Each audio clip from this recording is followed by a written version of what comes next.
असुविधा ना किसी असुविधा ना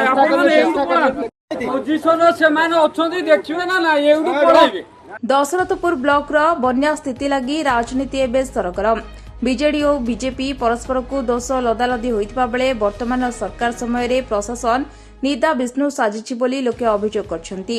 एपरि स्थले आज सांसद डॉक्टर रवि नारायण बेहेरा बन्यांचल परिदर्शन रे आसिथिले।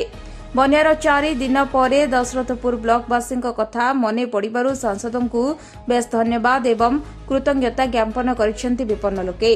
गत 2 दिन तले समवाय मंत्री प्रदीप बल सामंत आसी 250 चूड़ा एवं 250 गोखाद्य प्रदान को नहीं हटहटा होई फिरथिले। तेबे सेही भयरे मान्यवर सांसद आशा आशंकार कौनसी गांव को न जाई कस्बा पंचायत कार्यालय नामक मात्र घाई निकट को जाई तुरंत फेरी जाइछंती। एहाकु नै स्थानीय अंचल रे बीजेपी विरुद्ध रे आलोचना पर्यालोचना साधारण रे बढ़िबारे लागिछि।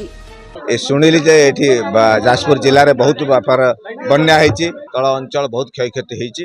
पोजिशन से माने अछंती देखिबे ना ना एउडू पळाइबे ना कोन माने एउडू पळांतु किछ असुविधा नै हमर किछ असुविधा नै आपण माने एउडू पळांतु किछ असुविधा फेरंतु